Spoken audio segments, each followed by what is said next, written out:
प्रिय विद्यार्थियों, नमस्कार। मैं अनिल कुमार यादव, सहायक आचार्य राजनीति विज्ञान, राजकीय कन्या महाविद्यालय बहरोड। विद्यार्थियों, यूट्यूब चैनल के इस वीडियो में आपका हार्दिक स्वागत और अभिनंदन। विद्यार्थियों, जैसा कि पिछले वीडियो में हमने शुक्र के प्रशासन संबंधी विचारों पर चर्चा की थी, जिसमें शुक्र ने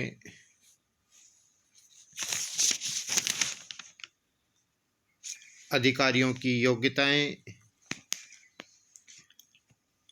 शासकीय अधिकारियों पर नियंत्रण आदि बिंदुओं पर चर्चा की थी। आज के इस वीडियो में हम शुक्र के प्रशासन संबंधी विचारों को आगे पढ़ेंगे, जिसके अंतर्गत शुक्र द्वारा प्रशासन संबंधी जो विचार बताए गए थे, जो शेष रह गए थे।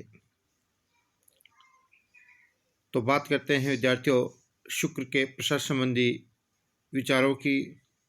तो तीसरा कार्य के अंतर्गत जो विचार था इनका शुक्र का प्रशासन के मामले में, वह है राज्य कर्मचारियों के लिए आचार संहिता। विद्यार्थियों, शुक्र ने राज्य कर्मचारियों के कर्तव्य पालन के लिए कुछ नियम बनाए हैं, जिनके पालन की अपेक्षा की गई है। राज्य कर्मचारियों के लिए परोपकार, आज्ञा पालन और सत्य भाषण को अनिवार्य बताया गया है। कर्मचारियों की स्वास्थ्य और सफाई संबंधी बातों पर समुचित ध्यान देना चाहिए। उन्हें नियुक्ति के स्थान पर ही रहना चाहिए। अहंकार को त्याग कर दक्षता से अपने दायित्वों को पूरा करना चाहिए। विद्यार्थियों, राजा की इच्छा के विरुद्ध जन कल्याणकारी बात को राजा के समक्ष निर्भीकतापूर्वक कहने का उसमें साहस होना चाहिए, ऐसा शुक्र का मानना है। विद्यार्थी अपने कार्य को यथाशीघ्र और निर्भीकतापूर्वक करने का साहस होना चाहिए। वे अपने कार्यों को यथाशीघ्र पूरा करें और राज्य कार्यों की गोपनीयता को बनाए रखें। उनमें एक दूसरे के दोषों को प्रकट करने का भाव विद्यार्थियों नहीं होना चाहिए।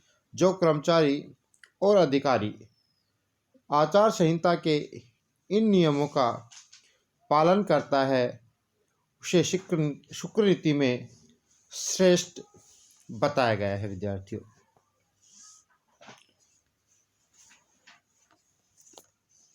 अब बात करते हैं शुक्र के प्रशासन संबंधी अगले विचार पर। वो है विद्यार्थियों वेतन संबंधी नियम। शुक्र ने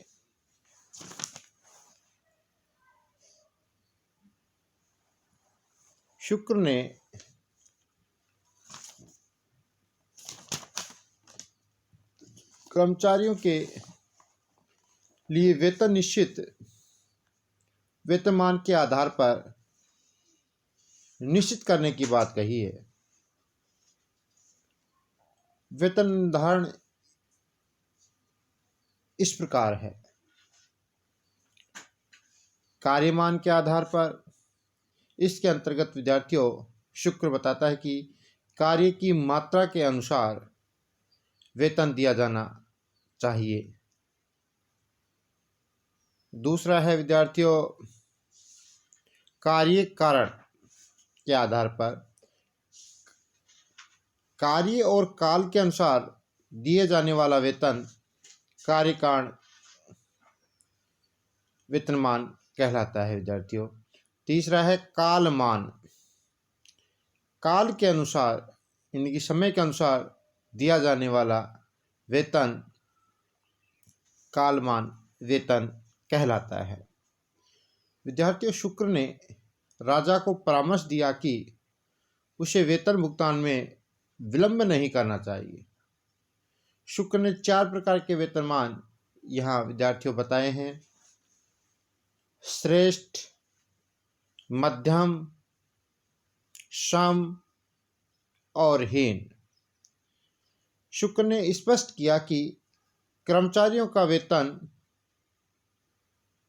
अर्थात न्यूनतम वेतन इतना होना चाहिए कि वह अपने आश्रितों की देखभाल अच्छी तरह कर सके।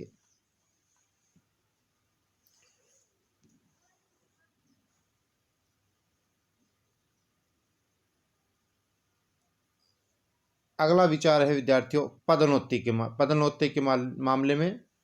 पदोन्नति यानी कि प्रमोशन देना। शुक्र का कहना है कि कर्मचारियों को समय समय पर पदोन्नति दी जानी चाहिए। जब कोई कर्मचारी अपने अनुभव के आधार पर अपने वर्तमान पद से श्रेष्ठ हो जाए तो उसे उच्च पद पर नियुक्त किया जाना चाहिए, ऐसा शुक्र का कहना है। शुक्र के अनुसार किसी कर्मचारी को क्रमशः पदोन्नति प्रदान करते हुए अंततः विभाग के प्रधान के पद पर नियुक्त किया जा सकता है।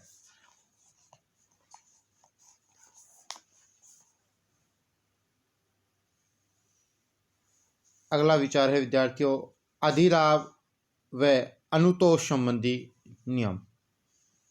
विद्यार्थियों, शुक्र नीति में शुक्र ने आज की तरह बोनस व ग्रेजुइटी की बात भी कही है।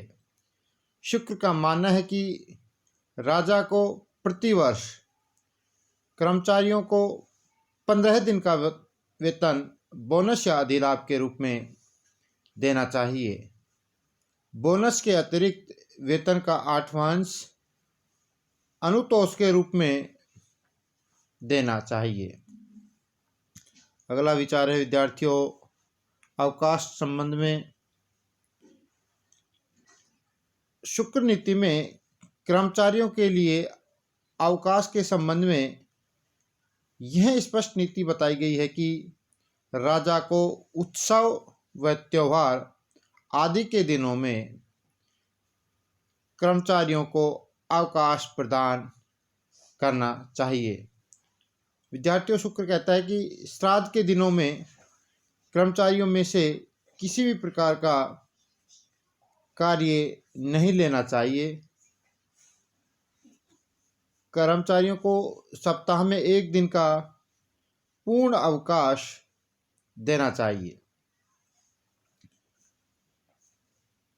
कर्मचारियों को बीमार हो जाने पर सवेतन और अर्धवेतन अवकाश देने की व्यवस्था भी की गई है। विद्यार्थियों, शुक्र नीति में यह व्यवस्था भी है कि यदि कोई योग्य कर्मचारी किसी रोग के कारण सरकारी सेवा के लिए स्थायी रूप में अयोग्य हो जाए तो उसे आधा वेतन आजीवन प्रदान करना चाहिए। अब बात आते हैं विद्यार्थियों अगले विचार पर। शुक्र ने भविष्य निधि व पेंशन की व्यवस्था के बारे में भी बताया है। शुक्र ने कर्मचारियों के सेवानिवृत्ति होने के बाद उन्हें दिए जाने वाले लाभों का विद्यार्थियों स्पष्ट उल्लेख किया है।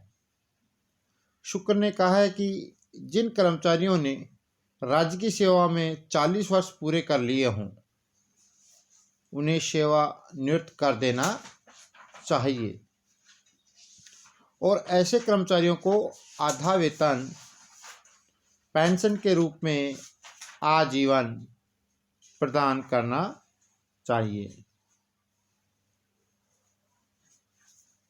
पेंशन राशि को आधी राशि कर्मचारियों के बालकों के भरण पोषण के लिए तब तक दी जानी चाहिए जब तक वे स्वयं कार्य करने के योग्य न हो जाए। विद्यार्थियों, यदि किसी कर्मचारी की राज्य कार्य करते मृत्यु हो जाए तो उसके पुत्र को जब तक कि वह स्वयं कार्य करने के योग्य न हो जाए तब तक उसे वही वेतन देते रहना चाहिए जितना कि मृत्यु से पहले उस कर्मचारी को प्राप्त हो रहा था। यदि उस कर्मचारी का पुत्र योग्य हो तो उसे उपयुक्त वेतन के आधार पर राजकीय सेवा में लेना चाहिए। कर्मचारियों के वेतन का छठा अंश काटकर उसे राजकोष में जमा कराना चाहिए और उपयुक्त अवसर पर कुछ वृद्धि करके भी भविष्य निधि के रूप में कर्मचारियों को लौटाया जाना चाहिए, ऐसा शुक्र का कहना है। इस प्रकार शुक्र ने प्रशासन, संगठन, प्रशासन संचालन आदि के विषय में महत्वपूर्ण और अत्यंत ही व्यवहारिक विचार व्यक्त किए हैं। विद्यार्थियों,